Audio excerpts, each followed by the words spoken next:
Assalamualaikum warahmatullahi ta'ala wabarakatuh. Alhamdulillahi rabbil alamin. Wassalatu wassalamu ala ashrafil anbiya wal mursalin. Sayyidina Muhammadin wa ala alihi wa sahbihi ajma'in. Subhanaka la ilma lana illa ma 'allamtana innaka antal alimul hakim. Rabbi shrah li sadri wa yassir li amri wahlul 'uqdatam min lisani yafqahu qawli.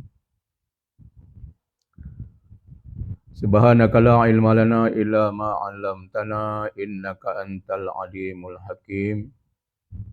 Allahumma salli wa sallim wa barik ala sayyidina Muhammad al-fatihi lima ughliq wal khatimi lima sabaq nasiril haq bil haq wal hadi ila siratikal mustaqim sallallahu alaihi wa ala alihi wa sahbihi haqqa qadrihi wa miqdarihil azim.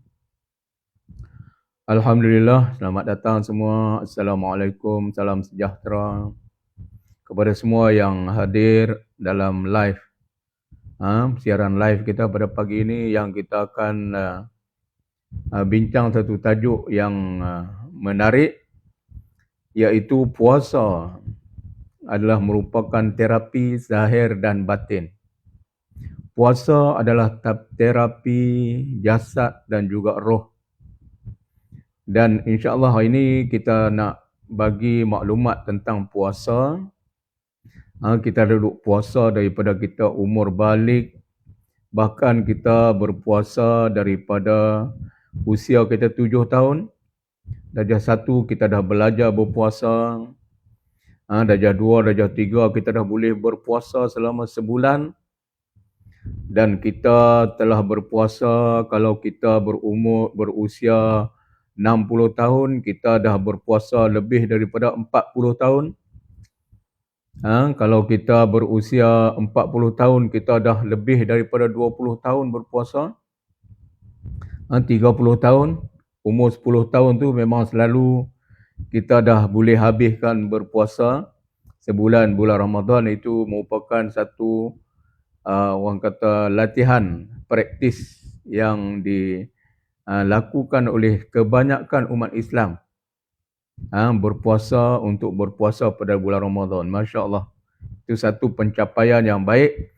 Tapi hari ini kita nak cerita tentang bagaimana sepatutnya puasa itu menjadi terapi, menjadikan kita sihat. Sepatutnya puasa itu menjadikan kita sihat. Tetapi kenapa kita berpuasa tetapi kita masih tidak sihat? Kita masih ada penyakit-penyakit, 3 serangkai, 4 serangkai. Kencing manis, darah tinggi, sakit jantung, dan berbagai-bagai masalah penyakit kronik. Penyakit yang dipanggil sebagai degeneratif. Penyakit-penyakit yang timbul daripada jangka masa yang panjang. Jadi selamat datang semua. Alhamdulillah tuan-tuan duduk sekejap di dalam live saya ni, insya-Allah kita akan dapat banyak manfaat. Banyak manfaat bagaimana kita nak menjadikan puasa itu sebagai satu terapi. Puasa itu terapi bagi orang yang mengidap kencing manis. Puasa itu terapi bagi orang yang mengidap darah tinggi. Puasa itu terapi bagi orang ada sakit gout. Puasa itu terapi bagi berjenis-jenis penyakit. Sebab tu puasa ni adalah salah satu daripada ibadat yang tertua. Di antara agama-agama ni semua jadikan puasa ni sebagai satu syariat di dalam agama mereka. Orang Buddha berpuasa, Hindu berpuasa. Dan sekarang ini, Waalaikumsalam, Muhammad Suhaini, InsyaAllah semoga bermanfaat. Tuan-tuan kena duduk, InsyaAllah kita bincang muzakarah, tapi tuan-tuan boleh bagi tuan-tuan punya, orang kata maklumat-maklumat, kita boleh kongsikan di sini. Tuan-tuan boleh type, InsyaAllah kita, kalau ada soalan tuan-tuan boleh tanya. Dan ini satu benda yang menarik, kenapa kita tidak sihat dengan berpuasa? Berpuasa tu sepatutnya menjadi kita lebih sihat dan tidak berpenyakit. Okey, saya nak mulakan dengan berpuasa ni ada satu kajian yang dijalankan oleh seorang profesor di Jepun. Dia mengkaji tentang puasa. Puasa ni dikaji oleh orang Jepun pula, orang yang bukan Islam. Tapi sepatutnya orang Islam yang kaji pasal puasa. Mungkin doktor-doktor Islam ada kajian, tapi mungkin maklumat tu tak sampai kepada kita. Jadi berpuasa ni ada satu istilah. Doktor Jepun itu mendapat Nobel Prize, mendapat iktiraf antarabangsa, mendapat iktiraf dunia, bagaimana dia telah menemui bahawa puasa itu akan menjadikan satu, orang kata, istilah yang dipanggil autofagi yang berlaku ketika berpuasa. Autofagi ni adalah satu proses tubuh kita bila dalam keadaan terlalu lapar, dia akan menggunakan sel-sel yang dah tak digunakan, sel-sel yang mati, sel-sel yang berpenyakit, sel-sel yang akan dikeluarkan daripada badan. Jadi dia menggunakan sel-sel tersebut untuk dikitar semula, untuk menjadikan tenaga dan untuk dia nak menggunakan sebagai sumber makanan. Jadi ini yang berlaku sebenarnya. Sebab tu Allah syariat Islam ini, dia mensyariatkan, mewajibkan. Bila disebut wajib tu, dia paksa kita berpuasa selama sebulan di bulan Ramadan. Dia paksa kita berpuasa. Islam itu memaksa kita, itulah wajib tu. Wajib tu samalah dengan paksa. Suka ke tak suka ke, kita kena buat seperti yang Allah Subhanahu Wa Taala suruh dan perintah, seperti yang turun di dalam Al-Quran, mewajibkan. Ada nas yang sahih tentang wajibnya berpuasa. Kenapa Allah wajibkan berpuasa? Sebab yang pertamanya, sebab tu saya kata puasa itu yang pertamanya dia terapi kepada batin, kepada roh kita. Itu saya tak payah cerita. Tuan-tuan dah sedia maklum, ustaz-ustaz menceritakan setiap kali kita nak berpuasa, apakah hikmah berpuasa.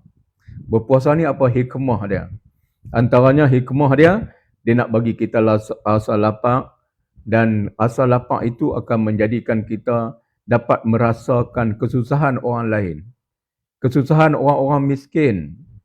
Jadi apabila timbul rasa lapar itu, kita rasa pada diri kita, sudah tentu kita akan rasa timbul di hati kita ni rasa kesian belah kepada orang-orang yang miskin. Jadi itu akan menjadikan sifat kita ni pemurah. Kita suka bagi kepada orang. Kita suka bagi kepada orang supaya mereka dapat mengatasi kemiskinan itu, kelaparan itu. Tetapi itu adalah dari sudut batinnya.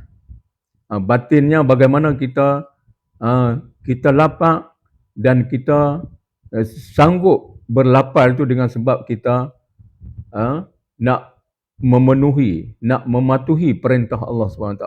Itu satu benda yang cukup baik dari sudut kehambaan kita kepada Allah Subhanahu Wa Taala. Itu banyak dah diberbincangkan. Tapi hari ini kita nak lebihkan kepada bagaimana puasa itu menjadi terapi kepada zahir kita. Terapi kepada zahir ni, puasa itu sebenarnya menjadikan kita lebih kuat fizikalnya. Dan puasa itu sebenarnya boleh menyembuhkan semua jenis penyakit, insya-Allah. Sehinggakan sekarang ini orang yang berpenyakit kanser pun, kalau di barat, mereka ada yang telah berjaya mengatasi masalah kanser dengan berpuasa. Di barat, mereka lebih popular dengan intermittent fasting. Intermittent fasting, nanti kita cerita sikit. Bagaimana mereka buat intermittent fasting. Tapi kita sekarang ni sebagai seorang umat Islam, kita dah disyariatkan berpuasa sebulan bulan Ramadan setahun. Dalam masa setahun, dalam bulan Ramadan kita berpuasa. Kita juga digalakkan untuk berpuasa pada hari Isnin dan juga Khamis. Dan kita juga disuruh berpuasa pada hari putih, hari 13, hari 14, hari 15. Kenapa Islam menyuruh kita berpuasa tu? Di antaranya dari sudut fizikal, dari sudut zahirnya tu, Allah Subhanahu Wa Taala nak supaya orang Islam ni kuat.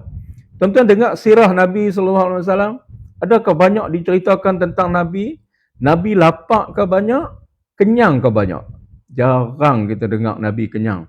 Kadang-kadang dapur Nabi itu, setengah sahabat berkata, aku tengok rumah Nabi sallallahu alaihi wasallam 3 hari tak berasap. Maksudnya tak ada apa yang nak masak.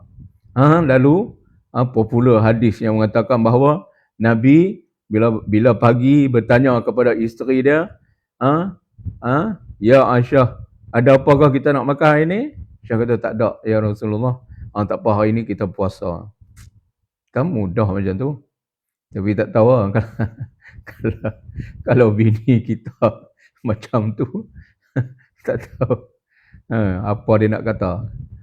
Kalau dia kata berpuasa, bolehlah ikut Sayyidina Aisyah macam tu. Itu Nabi, isteri-isteri Nabi yang ditarbiah oleh Nabi sallallahu alaihi wasallam. Jadi kesimpulannya saya nak sebut bahawa lapar itu adalah lebih baik daripada kenyang. Jadi tuan-tuan kena tanamkan yang pertamanya di minda kita, lapar itu lebih baik daripada kenyang.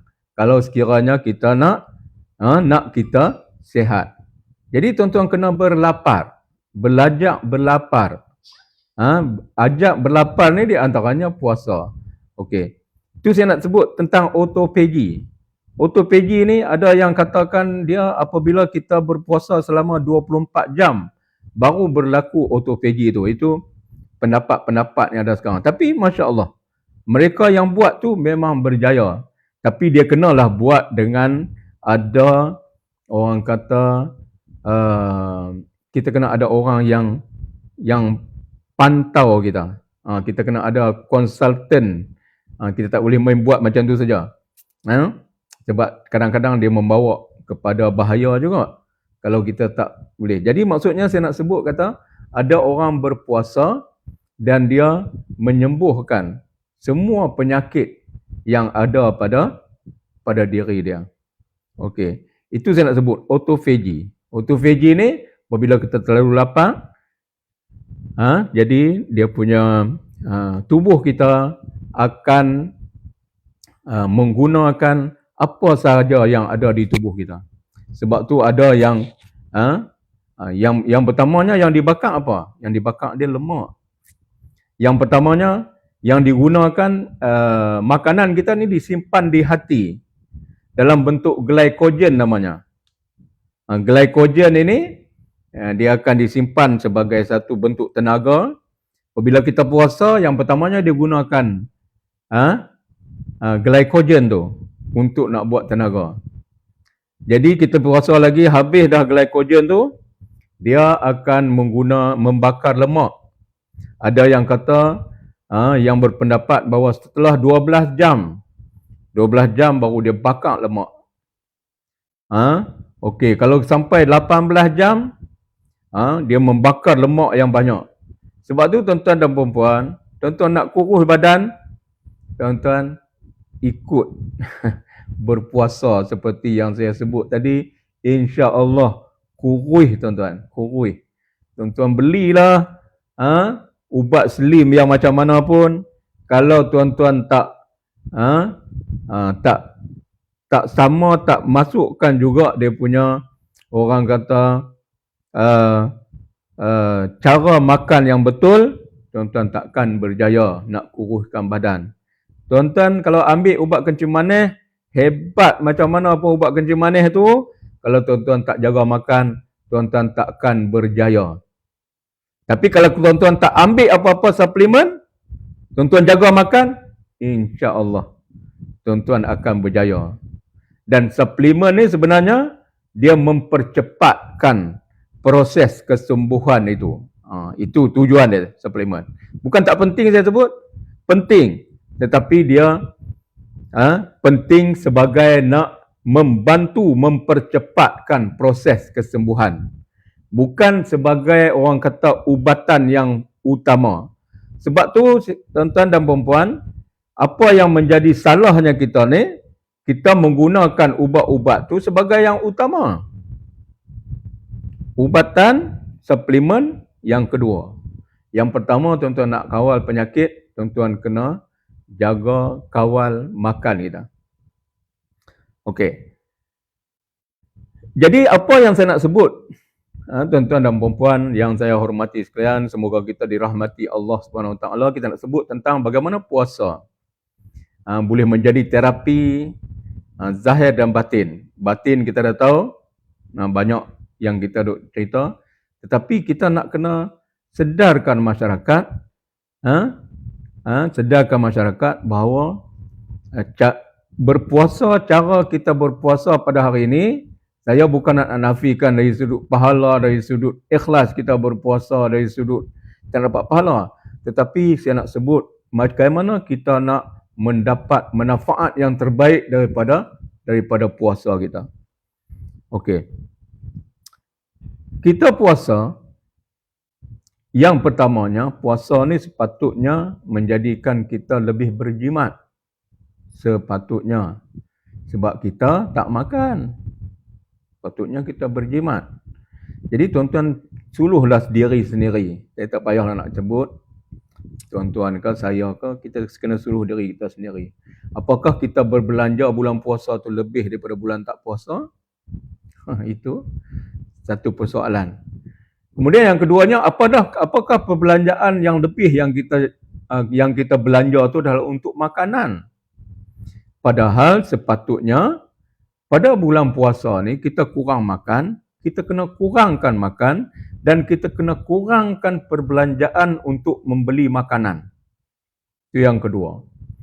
Yang ketiganya, tuan-tuan dan puan-puan, lihat apakah jenis makanan yang dijual di pasar-pasar Ramadan. Tuan-tuan jual apa? Okey. Kemudian yang seterusnya, tuan-tuan, kita melihat bahawa kita nak kena tengok diri kita. Apakah kita makan di bulan Ramadan itu kurang daripada kita makan sebelum Ramadan? Tapi tuan-tuan cuba tengok, kadang-kadang kita makan tak kurang. Kita makan katalah sehari 2 kali yang berat-berat. Tengah hari dengan petang, malam. Yang berat lah. Yang ringan-ringan tu mungkin pagi ringan. Kadang-kadang 3 kali yang berat. Jadi kalau bulan puasa tu kita berat. Yang pertamanya masa buka puasa kita makan dah berat dah, minum. Lepas tu yang keduanya, lepas tu kita ada sembahyang tarawih dan sebagainya. Lepas tu kita bersahur pun kita makan berat juga. Jadi berat tu 2 kali. Kadang-kadang kita tarawih, lepas tarawih tu kita makan berat juga. Jadi kita tidak mengurangkan makan pada bulan puasa. Malah ada kadangnya ianya berlebihan. Dan tuan-tuan tahulah kalau kita makan berlebihan, lepas tu kita bangun sahur tu kita makan lagi, maka makan itu akan terlebih. Okey. Sebenarnya ada 2 perkara yang saya nak bincang di sini. untuk menjadikan kita sihat ni, puasa kita tu menjadi lebih bermakna, kita hendaklah mengawal makanan tu lebih penting.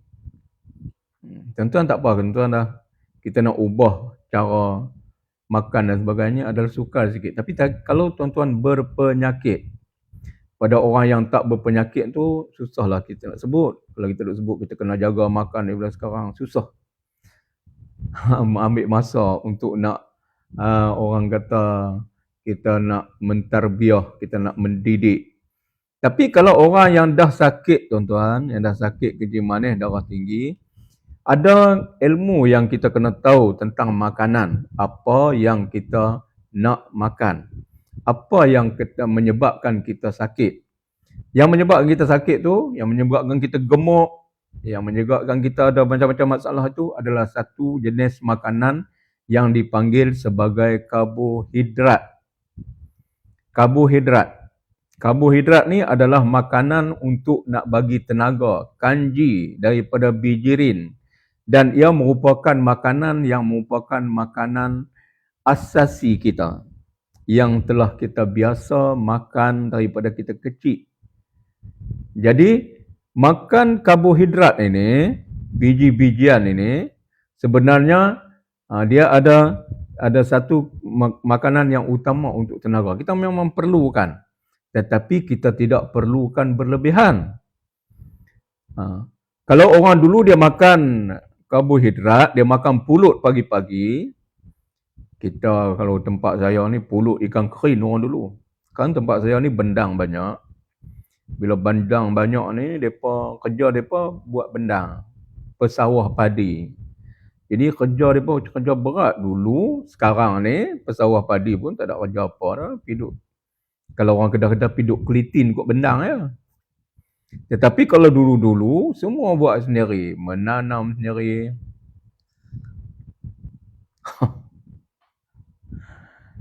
Allahu Akbar. Ini cerita pasal hantu pula ni. Hisham. Tak apa Hisham, baca surah Ayatul Kursi. Baca Qul Huwallah 11 kali sebelum tidur. Baca Bismillah 21 kali. Lepas tu baca ayat kursi insya-Allah. Boleh. Tak apa. Nanti kita ada kuliah pasal hantu ni, kita cerita bab hantu. Ini kita nak cerita tentang puasa. Jadi kita ada 3 jenis makanan. Jadi sebab tu saya kata orang dulu-dulu dia makan sebab kerjanya kerja berat. Kerjanya dia keluar, dia masuk hutan, dia menebas, kerjanya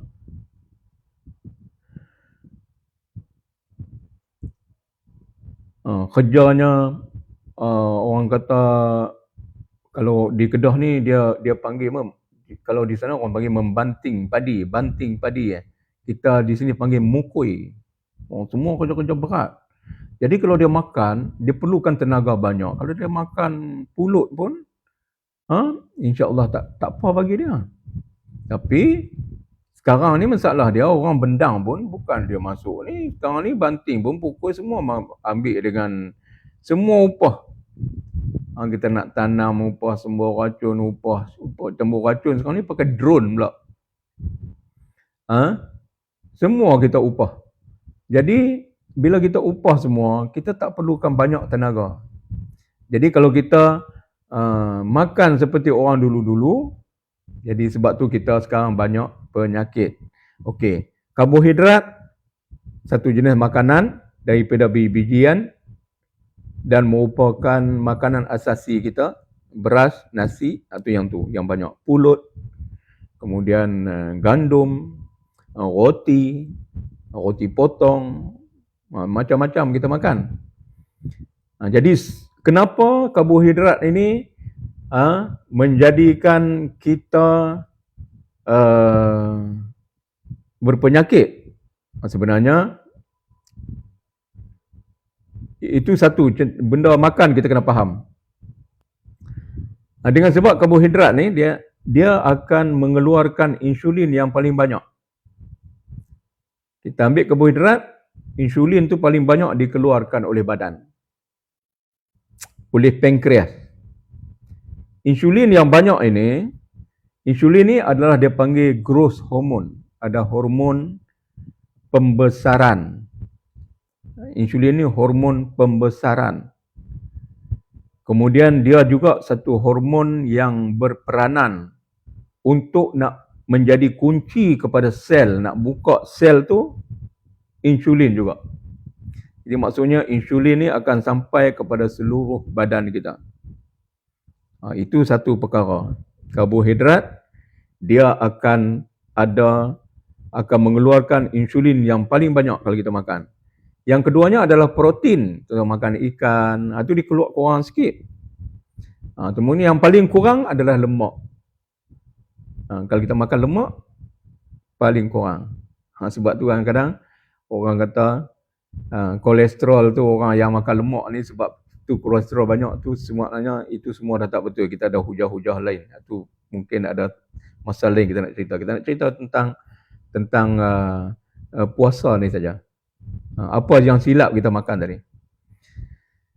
Jadi karbohidrat ni dia akan keluarkan insulin paling banyak dan dia akan bagi tenaga. Kalau berlebihan, dia akan tukarkan tenaga tadi ni pada karbohidrat tu menjadi sel-sel lemak dan kita menjadi gemuk.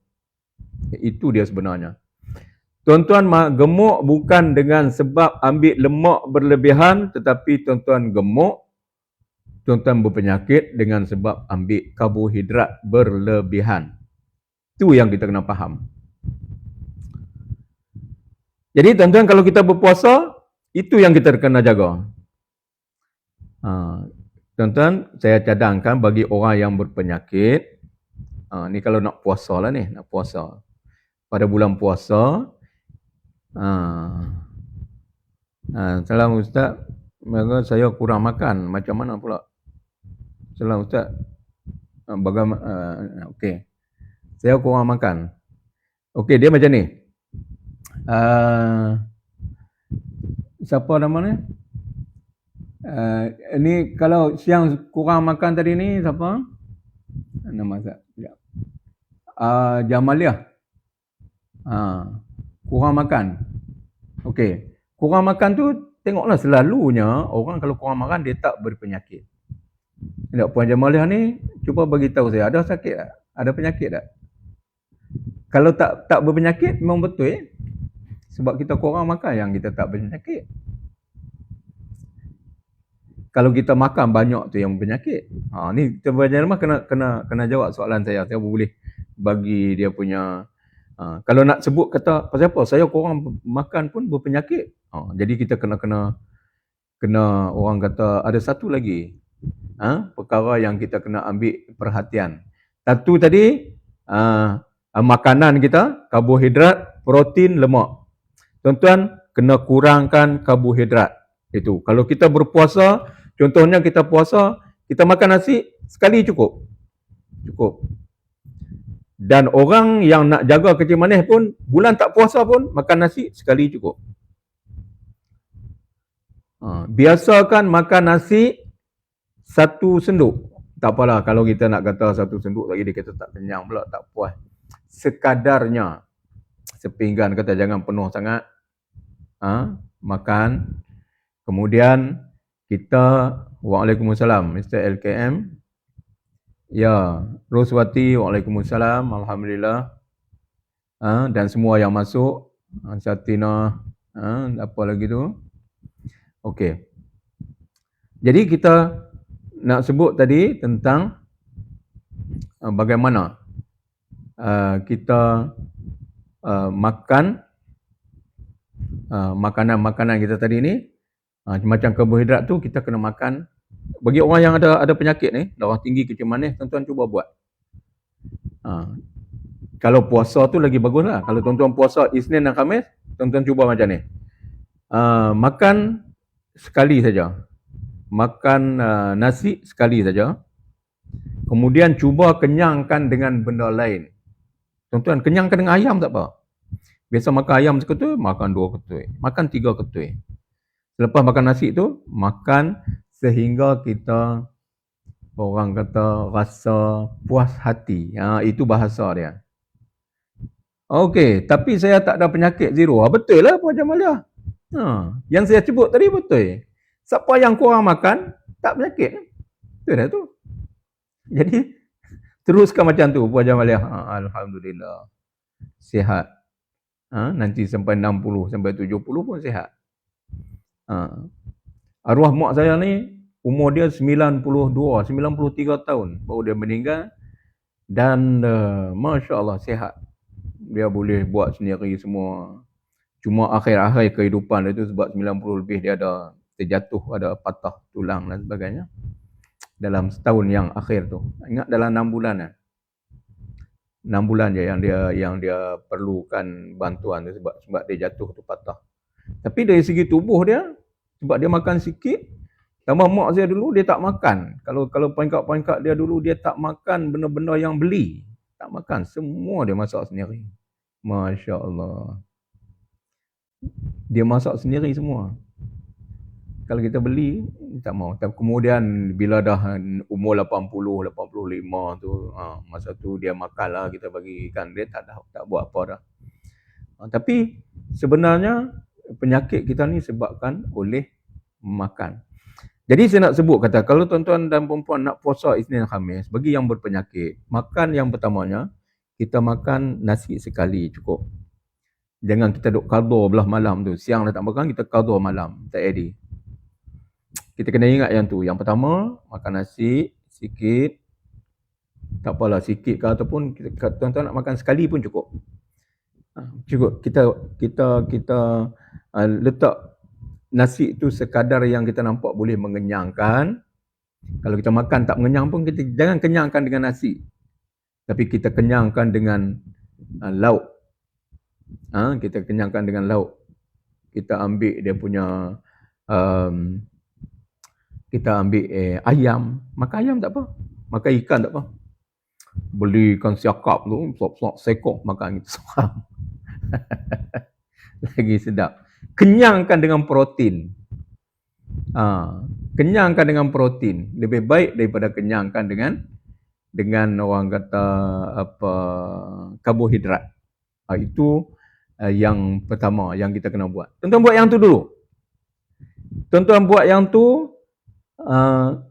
Sekarang ni dalam waktu kita dah tahu ni, tuan-tuan buat macam tu dan tuan-tuan cek tengok kerja manis darah tinggi, insya-Allah akan lebih baik. Dan kita kena merawat sehingga kita boleh tinggalkan ubat-ubatan kimia. Tuan-tuan, kalau macam tu baru boleh selamat. Ni, pada orang yang masuk ni yang ada kencing manis darah tinggi, tuan-tuan dengar saya nak sebut. Tuan-tuan kalau ada kencing manis darah tinggi, tuan-tuan bergantung kepada ubat hospital sampai akhir hayat. Tuan-tuan akan melihat bahawa di akhir hayat itu, tuan-tuan nanti berisiko untuk kena beberapa masalah. Misalnya stroke. Okey, Kak Siti yang ada darah tinggi. Kejap kita. Stroke. Samalah, darah tinggi tuan-tuan berisiko kena stroke. Kalau tuan-tuan duk bergantung kepada ubat hospital selamanya. Tanya orang yang stroke, dia makan tak ubat hospital? Tak, bukan kita nak salahkan ubat kimia ni, tak. Nanti saya bagi kenyataan, nanti silap faham pula. Kalau kita bergantung kepada ubat kimia sampai akhir hayat kita berisiko nak kena stroke. Orang kencing manis kalau makan akhir hayat dia ada risiko untuk kena komplikasi seperti kata kaki kena potong, mata jadi buta, kaki jadi buruk, dan berbagai-bagai lagi. Dengan sebab apa? Dengan sebab penyakit itu sendiri dia menyebabkan komplikasi tersebut. Sebab tu tuan-tuan tengok sekarang ni orang berubat satu benda dengan cara yang tak menyembuhkan. Dengan sebab tu tuan-tuan percayalah sekarang ni hospital makin besar pun tak muat nak isi orang sakit dan tempat hemodialisis pun makin tumbuh, makin banyak, menunjukkan bahawa kita sebenarnya tidak merawat secara yang sihat. Jadi tuan-tuan, ikut cara saya sebut ni, insya-Allah tuan-tuan boleh sihat. Darah tinggi tadi macam tu juga. Tuan-tuan jaga makan. Sudah tentu kena ada rehat yang cukup. Darah tinggi ni dah dikaitkan dengan orang kata kolesterol yang tinggi. Puan apa tadi? Lupa dah naik atas dia punya tu. Yang ada darah tinggi tadi boleh puasa dan insya-Allah kolesterol tu akan turun. Tuan-tuan kalau berpuasa ni tuan-tuan bagi minimum akan makan sekadar yang perlu dalam tempoh kita merawat. Faham tak? Dalam masa tempoh kita merawat ni tuan-tuan, kalau orang kata dulu. Tahan dulu. Korban sikit masa tu. Tuan-tuan, saya dah buat tuan-tuan, saya dah pulih kan. Saya buat dah, sebab tu saya boleh cerita.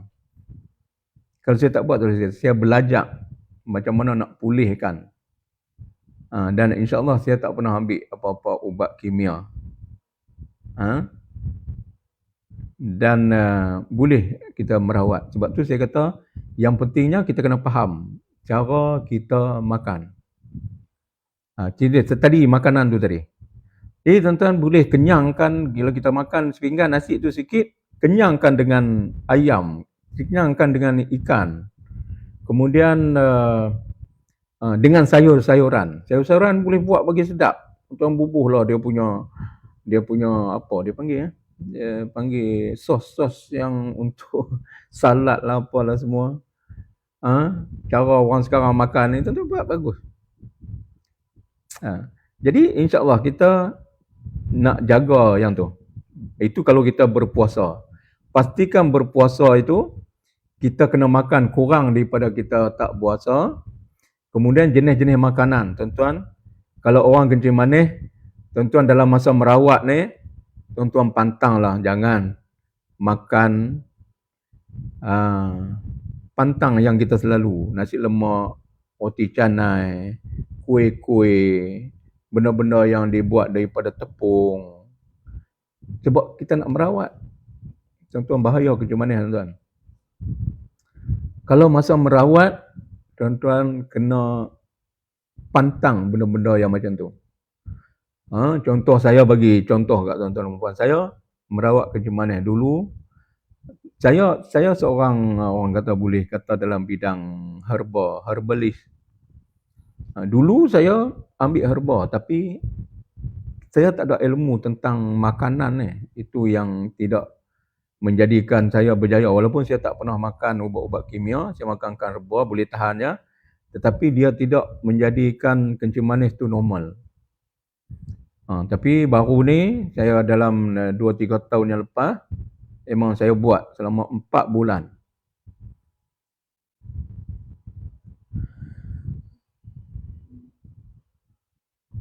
Tapi saya, Ustaz, kalau saya puasa sunat, Isnin dan Khamis, suami ikut saya. Tapi saya risau, suami ada. Suami kena dialisis ke? Apa delasi tu? Delasi tu. Puan Jamaliah. Apa delasi tu? Dialisis ke? Kemudian kita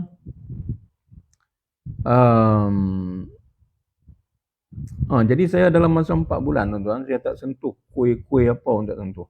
Padahal saya memang suka makan tepung talam, makan pulut sekaya, makan apa dia panggil, Allah, pulut manis tu apa dia panggil? Pulut kacau. Pulut kacau. Pulut kacau, itu saya suka. Jadi orang kencing manis memang suka macam tu. Jadi tuan-tuan kena hentikan semua tu, sebab kita nak merawat. Kita kena korbankan sikit kesukaan kita tu untuk kita sihat.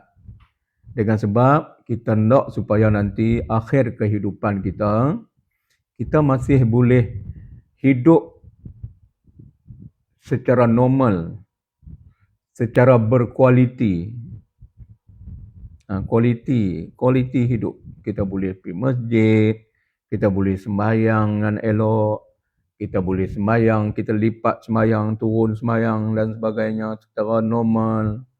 Kita orang ajak kita pergi umrah, kita boleh pergi. Kita masih boleh nak tawaf, nak apa buat sendiri. Walaupun kita dah usia 65, kita berusia 70. 70 pun kita boleh naik tangga, turun tangga, tak ada rasa apa-apa. Tuan-tuan boleh tak? Ada ilmu-ilmu yang kita kena buat, yang kita boleh jadikan diri kita ni sihat. Dengan puasa. Puasa ni tuan-tuan tak kena duit. Kalau tuan-tuan nak beli produk saya lagi, baru kena duit. Tuan-tuan puasa macam saya kata ni, kena duit. InsyaAllah kerja mana pun turun. Tapi kalau nak cepat lagi, tuan-tuan kenalah pakai suplemen nak jaga. Okay. Jadi saya nak sebut kata kadang-kadang orang pantang ni dia susah nak berpantang ni dengan sebab dia duk bimbang kalau dia pantang ni nak makan apa. Ini pun satu juga. Ini satu persoalan yang kita kena jawab juga. Saya nak sebut kata dulu masa saya berpantang dulu pagi-pagi saya ambil oat. Kita ambil oat. Oat ni saya campurkan dengan biji janggut, dengan badam. Tuan-tuan buat bagi sedap, campur dengan susu whole, full cream. Susu ni kalau yang terbaiknya full cream. Kalau roti kalau yang baiknya whole grain. Gitu. Tak apalah nanti kita bincang pasal pemakanan ni, banyak lagi benda nak kena bincang. Tapi tuan-tuan ambil benda yang mengenyangkan dan kita kena elakkan daripada ambil yang kita biasa makan, nasi lemak, roti canai. Tuan-tuan buat dalam masa tertentu saja. Saya buat dalam masa 4 bulan. Dalam masa 4 bulan sebab saya betul-betul nak sembuh daripada penyakit, betul-betul nak sihat. Sebab saya tak boleh pada ketika tu saya rasa perasaan saya rasa kita kena belajar macam mana kita nak sihat tanpa kita makan ubat-ubat kimia ni yang membahayakan, yang ada macam-macam kesan-kesan sampingan. Yang memang dah dikaji dia pun sebut ada kesan sampingan. Tambah kalau orang lelaki pula, lemah tenaga batin kalau duk makan ubat darah tinggi macam mana. Tuan-tuan tanyalah orang yang duk makan ubat darah tinggi macam mana. Tak boleh. Nak orang kata dia nak hidup berkelamin ni secara normal tu dah tak boleh. Dah tak mampu. Tapi tak apalah. Bukanlah soal nak orang cakap pasal tu, tetapi itulah orang kata di antara benda-benda yang hilang daripada kebiasaan yang dia boleh dapat nikmat yang Allah bagi tu. Kalau boleh, kalau kita nak nikmat tu berterusan, kita cuba nak dapatkan. Tapi dia dah tak boleh. Kadang-kadang menjadi masalah juga hubungan suami isteri bila benda tu berlaku sebab laki-laki ni pakaian kepada wanita, wanita ni pakaian kepada lelaki. Allah ciptakan macam tu. Kalau pakaian ni kita tak boleh pakai, masalah tak? Masalah sebab dia ciptakan macam tu. Saya tak maulah nak cerita pasal itu sangat. Tetapi itu di antara benda-benda yang berlaku. Jadi kita kena ambil makan. Kalau saya dulu, tuan-tuan makan oat. Oat tu kita kena buat bagi sedap. Tuan-tuan reka lah buat bagi sedap yang tuan-tuan suka nak campur. Badam ke, campur kurma sikit, tuan-tuan campur ni semua sikit. Tuan-tuan makan oat. Kalau saya makan oat pagi tu, nanti pukul 2 baru saya makan pula. Tak apa, dia boleh mengenyangkan. Dan saya pun memang sampai hari ni saya macam tu. Saya kalau makan pukul 8 saat lagi, lepas zuhur lagi baru saya makan pula. Tak makan apa, tak apa. Dah biasa macam tu. Kita dah set daripada otak kita ni, makan kerap ni tak baik untuk kesihatan tubuh badan kita. Puan Jemalah tadi kata suami dia tu ikut, tapi suami dia ada masalah lah tu. Dia sihat, dia makan sikit, memanglah sihat. Orang yang tak sihat ni orang makan banyak, perut jadi buncit, dipanggil belly fat. Ada petanda-petanda orang yang tak sihat nanti akhir wujud ni perut buncit. Okey, jadi kita kena buat dia punya menu makanan. Saya terfikir juga nak buat juga menu, nak ajak juga menu tu. Nanti belum masa leh. Kita cerita dulu. Kita buat menu makanan lain daripada kita yang makan selalu. Tinggalkan gula-gula tersembunyi yang ada di dalam pizza, dalam roti, dalam macam-macam benda yang dibuat daripada tepung. Tuan-tuan makan tepung tu antaranya karbohidrat yang menyebabkan insulin banyak dikeluarkan, dan dia tidak membantu kepada orang kata menyelesaikan masalah-masalah penyakit kita. Jadi kita kena buat yang tu sehingga penyakit kita sembuh sepenuhnya. Bolehkah? Ya, tuan-tuan. Masalahnya apabila kita berpuasa, sebenarnya orang yang ada masalah ni, orang ada masalah insulin berlebihan di dalam darah dia. Kenapa insulin berlebihan? Sebab dia makan karbohidrat terlalu banyak. Dia makan karbohidrat banyak, insulin banyak dalam badan dia. Insulin dia banyak tu, dia akan gunakan karbohidrat tu untuk jadikan dia gemuk. Jadi itu yang menjadikan masalah kepada dia.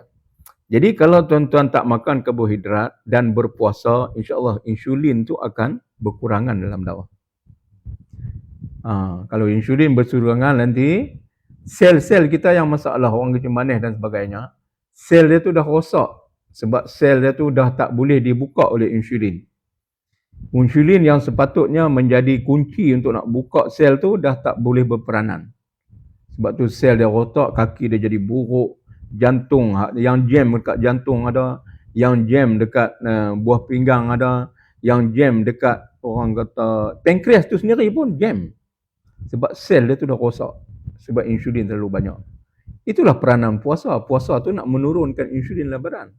Jadi kalau kita makan banyak juga, jadi mungkinlah kita dapat dari sudut batin dia, perasaan, roh kita tu okey, tapi jasad kita ni masih duk sama. Kita duk kena kerja manis 20 tahun lah, duk puasa 20 tahun lah tak sembuh-sembuh. Dengan sebab kita makan cara yang tak betul. Jadi tuan-tuan kena ingat yang tu.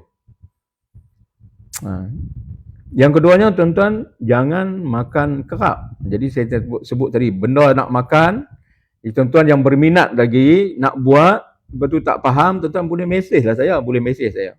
Kat TikTok ni boleh mesej, tanya, dapatkan ilmu. Saya nak bagi ilmu percuma saja. Bukan kena bayar apa pun. Saya bagi free. InsyaAllah. Kalau saya bercadang bersiaran setiap hari pukul 10. Jadi banyak tajuk-tajuk yang kita akan bincangkan. Dan insyaAllah hari ini kita nak cerita tentang berpuasa. Okey. Jadi tadi kita nak cerita tuan-tuan dah faham sikit tentang puasa tu. Kemudian yang keduanya, tuan-tuan, kita nak melihat kepada hadis Nabi SAW. Tuan-tuan, sebenarnya satu lagi kesalahan kita makan walaupun kita tidak lapar. Itu kesalahan yang kita selalu buat. Itulah menyebabkan kita berpenyakit. Okey, tuan-tuan, setelah tuan-tuan macam ni, orang yang kecil manis, darah tinggi. Kalau tuan-tuan dah buat macam saya buat ni selama 4 bulan, tuan-tuan, saya buat bulan ni sebab saya dah buat 4 bulan. Mungkin tuan-tuan buat 2 bulan pun dah okey.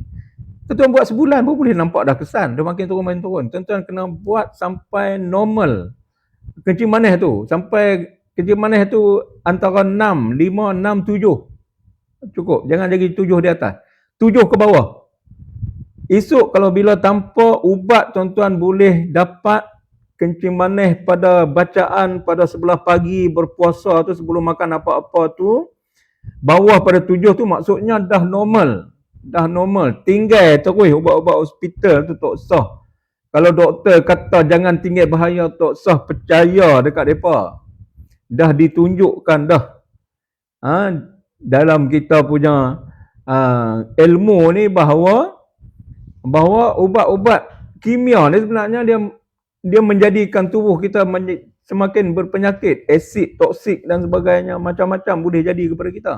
Jadi adalah lebih baik kalau kita ada cara yang boleh normalkan balik, tuan-tuan tinggal semua. Jadi selepas daripada sel tuan-tuan dah okey dah, tuan-tuan makanlah balik pulut sekaya. Tapi janganlah makan macam kita makan muda dulu. Boleh makan, jangan takut tuan-tuan. Saya sekarang ni kalau makan durian pun pagi-pagi cek dah tak naik dah. Tinggal 7 saja. 6.57 saja. Dengan sebab sel kita dah aktif semula. Sel kita dah, orang kata, boleh dibuka kunci dia oleh insulin dah. Sel kita dah sihat. Sel kita tidak sakit lagi. Semua sel-sel kita ni, kita akan rasa jenis ujung-ujung jari, kebas-kebas tu akan hilang. Daripada apa yang kita duduk rasa sekarang ni, hujung-hujung jari tu. Tuan-tuan kena berpuasa. Okey. Makan ketika lapar saja. Jadi saya nak cerita tentang sebuah hadis daripada Miqdam bin Ma'di Karib radhiyallahu anhu menyatakan pernah mendengar Rasulullah SAW bersabda, tiada memenuhi anak Adam suatu tempat yang lebih buruk daripada perutnya. Dia kata perut ni, bagi penuh ni tak ada yang lebih buruk daripadanya. Sebab penuh perut ni akan menyebabkan kita sakit. Cukuplah untuk anak Adam tu beberapa suap yang dapat menegakkan tulang punggungnya. Kan? Dia kata makan sekadar yang kita perlu je. Kita perlu. Lepas tu, jika tidak ada cara lain, maka sepertiga dari perutnya untuk makanannya, sepertiga lagi untuk minuman, sepertiga lagi untuk nafas. Makan bagi kenyang. Makanan tu 1/3. Ayak 1/3. Yang 1/3 lagi biar kosong lah. Dia apa kata bernafas. Bukan kita nak masukkan angin. Angin memang ada di situ. Jadi hadis tu pun sendiri menceritakan bahawa kita jangan makan keterlaluan, berlebihan. Itu akan menyebabkan penyakit. Nabi pun sebut macam tu. Lepas tu tuan-tuan nak ceritakan,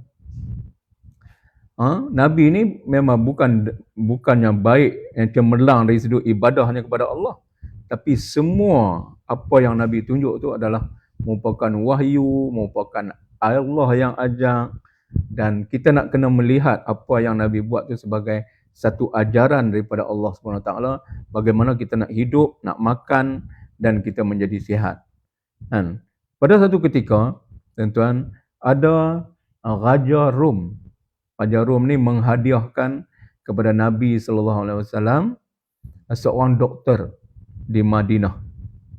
Dia nak jack apa tu, hantar doktor main di Madinah. Rupanya bila doktor tu Madinah, dia pun heran pasal apa orang tak sakit.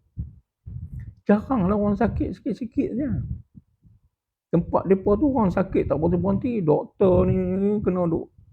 Allah, kalau pergi hospital ni kadang-kadang kita tengok doktor pun tak tahan nak kerja. Doktor pun kena banyak sabar. Madinah orang tak sakit. Dengan sebab apa? Lepas tu sang doktor jarang menemukan orang sakit. Rupanya jarang yang sakit di kaum Rasulullah. Kaum Nabi SAW ni, sahabat-sahabat ni, dia korang sakit dengan sebab berlandaskan kepada hadis Nabi SAW berikut. Rasulullah SAW ni ada satu hadis yang dia berkata, yang maksudnya, kami adalah kaum yang tidak makan kecuali sudah betul-betul lapar. Itu dia punya kunci dia. Kami adalah satu kaum yang kami makan bila kami lapar saja. Dan kami berhenti sebelum kami kenyang. Ini hadis riwayat Bukhari dan Muslim. Orang duk bincang macam-macam hadis. Ada kata hadis ni macam ni, ni tarah ni. Kita tak mau nak cerita pasal tu. Tapi kita nak cerita bahawa kalau kita nak amalkan, ia bertepatan dengan konsep kesihatan sekarang ni. Jadi tuan-tuan betul lah. Kalau itu yang di orang kata disaran oleh Nabi SAW, maksudnya kita kalau kita makan pagi, jangan makan kalau tak lapar. Kita dah lah makan pagi pukul 8 ke 7.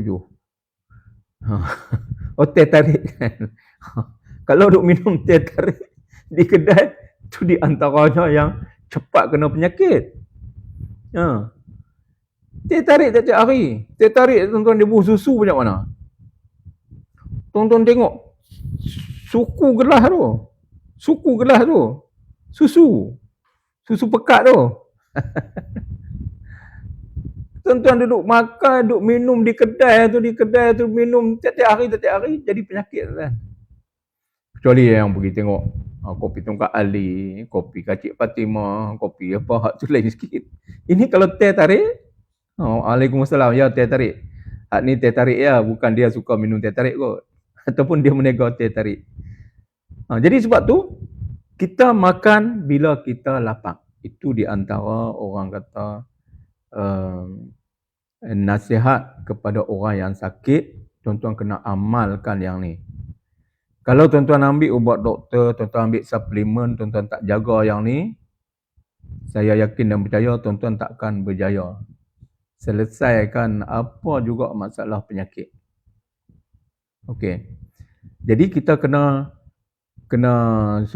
saya sebut tadi tentang kita kena banyak lapar. Lapar tuan-tuan kena duduk dalam minda tuan-tuan.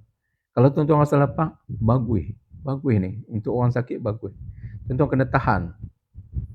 Tahan ni sebab apa? Semasa kita lapar itulah proses badan kita dia akan mencari dia punya sumber-sumber lain untuk dia nak jadikan tenaga. Antaranya dia pakai glycogen yang di hati. Hati banyak lagi. Glycogen ni saya ingat kalau kita lapar 2 jam pun tak habis lagi dia guna. Sebab tu puasa ni dia kata start 12 jam tu baru dia bakar lemak. Kita puasa daripada pukul 6 pagi lah kata.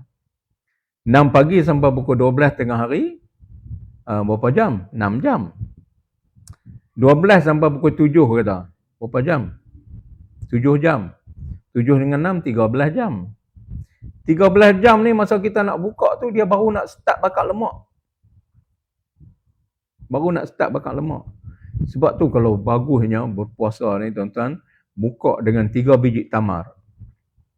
Minum air kosong ataupun minumlah kopi ke apa yang tuan-tuan suka. Ambil tamar, cukup. Tuan-tuan, kalau dah boleh mengenyang, tak payah makan. Tuan-tuan teruskan nanti sembahyang Isya, sembahyang Tarawih. Lepas tu nanti kalau lepas Tarawih ada sikit-sikit jamaah makan sikit-sikit. Nanti sahur baru makan. InsyaAllah buat macam tu. Tuan-tuan, barulah kita boleh bakar lemak. Barulah tuan-tuan boleh dapat dia punya kurus tu. Tu kata kalau lemak ni 12 hingga 18 jam tu dia baru bakar. Kemudian 18 jam tu heavy burning of fat. Pembakaran yang banyak kepada lemak tu. Kalau 18 jam. Ada kata lepas 24 jam baru dia akan bakar. Baru dia akan ambil daripada sumber-sumber sel-sel kita yang rosak. Sel kita yang ada peradangan, yang ada kanser, yang ada apa, semua dia akan makan. Sebab tu puasa ni, dia orang buat memang berjaya hapuskan sel-sel kanser sekalipun.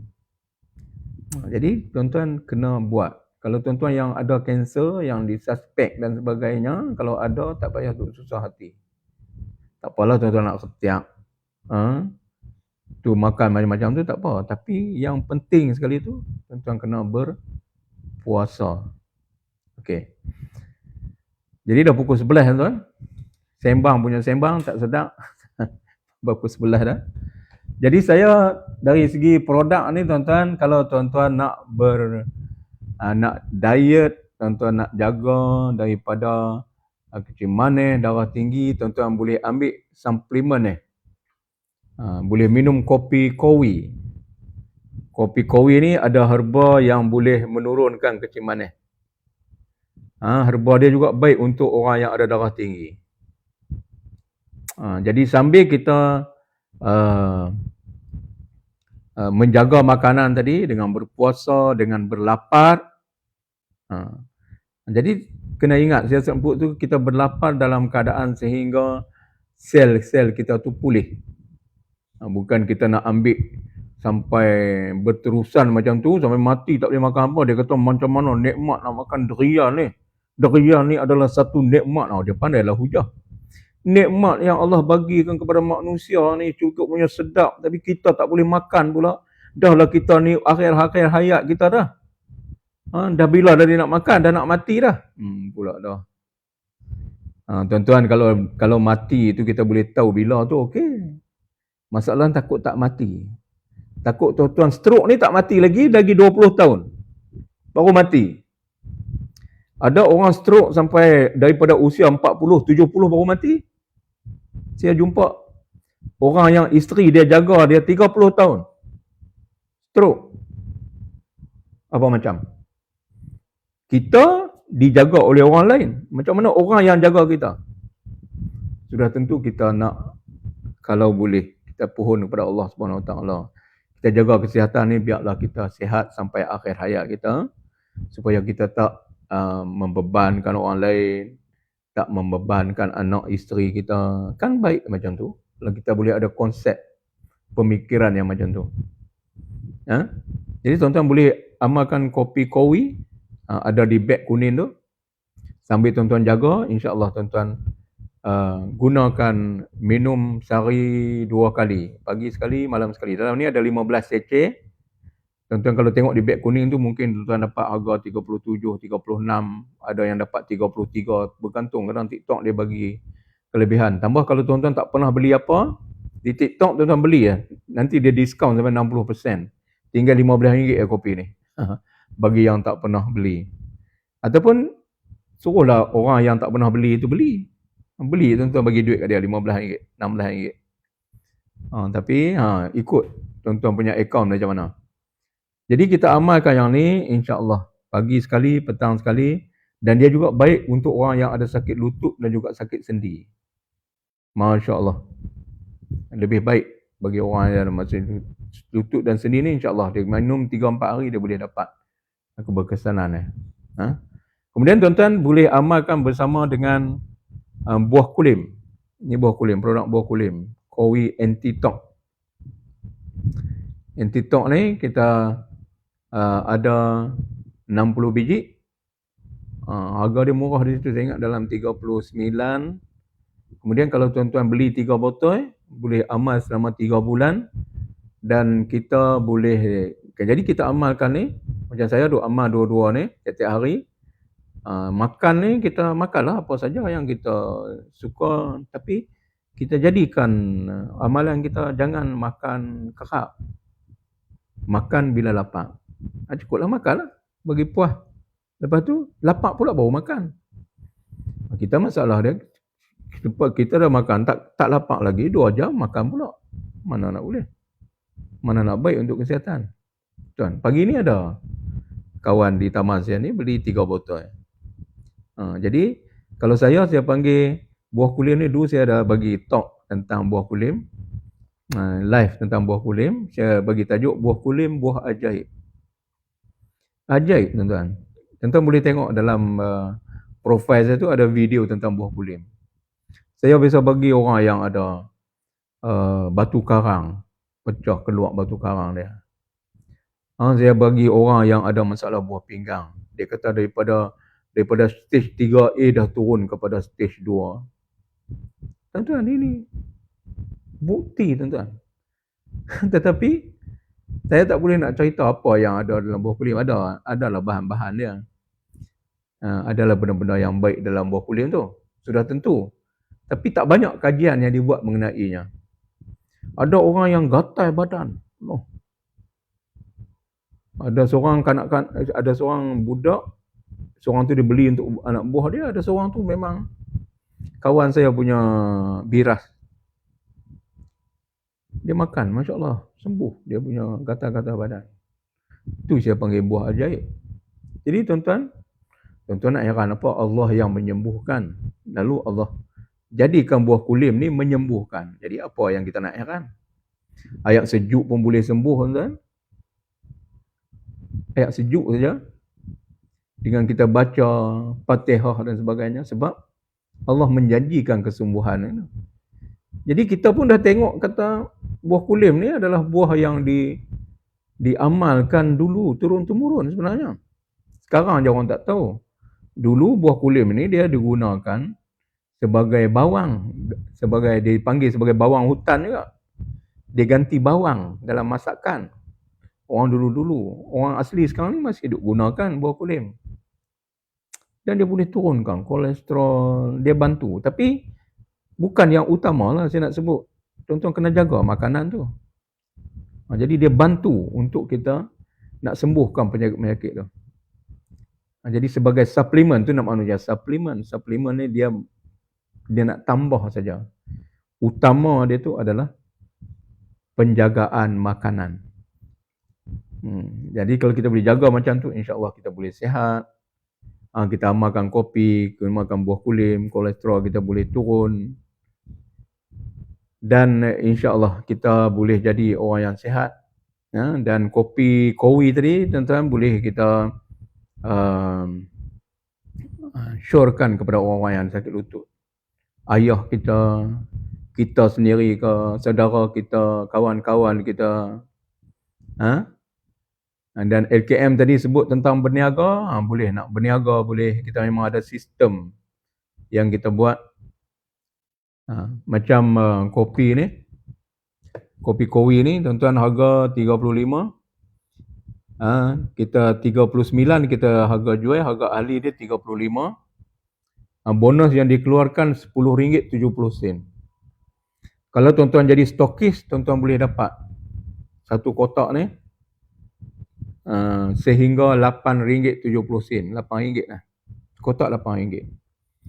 Tuan-tuan jual 100 kotak sebulan, dapat RM800. Kalau 200 kotak sebulan, dapatlah RM1,600. Yang mudahnya kopi kowi ni tuan-tuan mudah dapat pelanggan yang ulang, yang repeat. Sebab tuan-tuan cari pelanggan yang sakit lutut. Bila dia dah start makan, dia dah start ambil, dah ada kesembuhan, dia beli pula. Saya banyak kes yang macam tu. Pagi ni pun nanti ada petang dia nak datang. Kawan saya, hari tu saya pergi hantar di Sanglang. Hari ni dia tak masuk kot. Dia Pak Din Tokai. Tak ada nampak hari ni. Dia sibuk, pagi-pagi dia pergi kebun, tebang tebu lah apalah. Hari tu saya pergi hantar sekotak, tanya dia macam mana. Ada WhatsApp dekat saya. Tanya dia macam mana dia makan hari tu, okey tak? Dia kata dia kurang sikit. Kurang sikit tu okey dah. Cukup baik dah tu, kurang sikit. Sebab jenis-jenis sakit lutut, sakit sendi ni dia bukan boleh lega dandan, bukan macam demam. Demam kita makan bakteria, virus tu mati, habislah demam. Tapi yang ni tak. Dia nak kena ambil berulang-ulang supaya proses penggantian tulang tu dia tumbuh balik tempat-tempat yang sakit tu. Itu cara dia. Dan honey goat ni yang ada dalam kopi ni sebenarnya dah pun dikaji.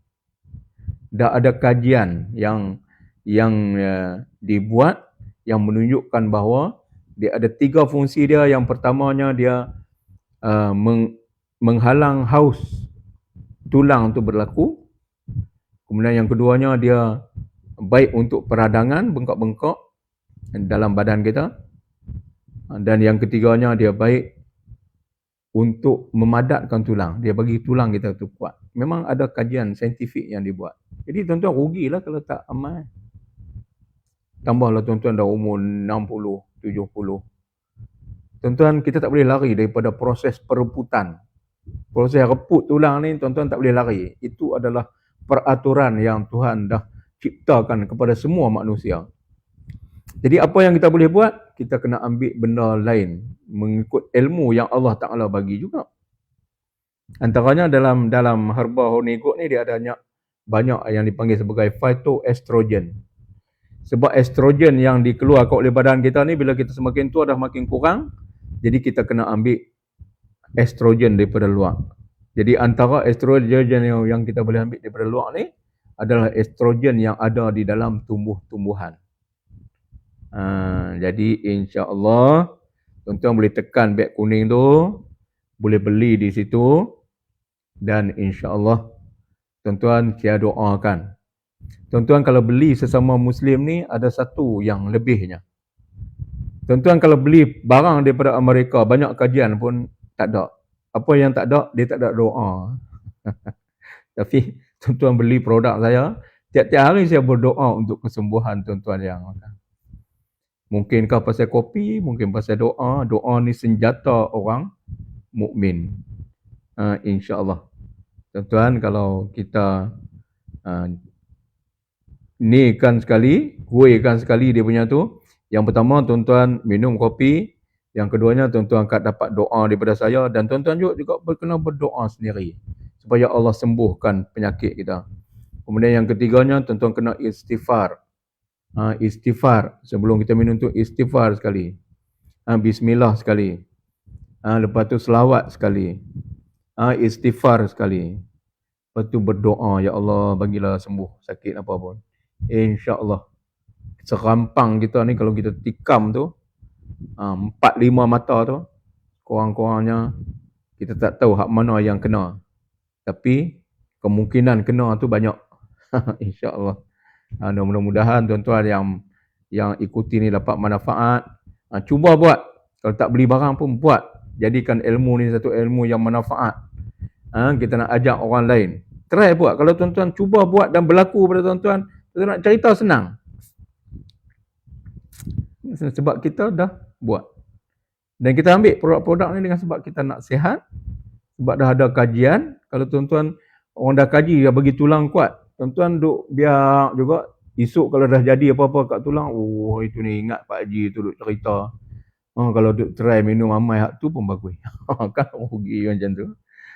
Jadi tekan beg kuning tu, beli. Okey. Dan juga buah kulim. Ada buah kulim di situ. Buah kulim tu murah. Saya ingat si offer situ 3 botol 75 ke. Satu 39. Oh, murah. Tuan-tuan boleh beli. Selamat datang Izzah Ghazali, Muhammad Arafi, K, Zabedah Hassan. Saya dah nak berhenti dah. Dah sejam dah saya live ni. Okey, jadi insya-Allah nanti saya akan bagi tahu pada yang jadi kadang TikTok membagi tahu, saya pun kadang copy link bagi tahu. Saya akan live tajuk apa-apa ni, saya akan share dulu pada orang-orang yang jadi follower saya.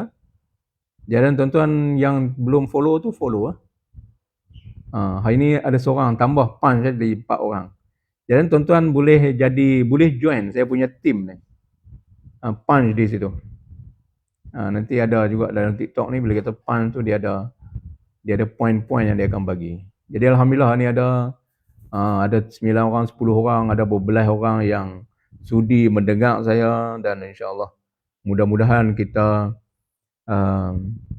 menjadikan kita punya masa yang ada kita dengar ni, kita dapat manfaat sesuatu daripada live ni. Dan insya-Allah kita akan terus berjuang macam mana?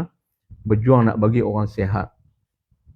Nak berjuang bagi orang Islam ni sihat, bagi cemerlang, dan juga kita kita nak berjuang juga untuk kita nak membangunkan ekonomi umat Islam. InsyaAllah ada hari yang kita akan cerita tentang ekonomi, ada hari yang saya akan tentang penyakit, dan insyaAllah kita sama-sama bangunkan ekonomi insyaAllah. Orang yang sebenarnya orang yang kaum bangsa yang miskin tu, kalau Islam sekali miskin tu dia akan dihina nanti.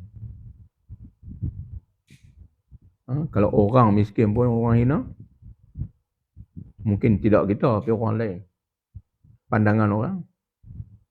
Kalau bangsa Islam tu miskin pun akan dihina juga. Jadi kita kena ada semangat, kita nak bangunkan ekonomi, dan kita memilih jalan menyihatkan orang tu sebagai jalan kita untuk membangunkan ekonomi umat Islam. InsyaAllah Cukup sekadar itu. Ada soalan nak tanya boleh? Kalau ada. Yang baru join tu tak apa. Esok mungkin ada lagi. Saya akan bagi tahu nanti. Okey, saya sudahi dengan kita baca tasbih kifarah dan suratul As. Subhanakallahumma bihamdika asyhadu an la ilaha illa anta astaghfiruka wa atubu ilaik. Bismillahirrahmanirrahim. Wal 'asr innal insana lafi khusr illa alladhina amanu wa 'amilus solihat wa tawassaw bil haqq wa tawassaw bis sabr. Shadaqallahul 'azim.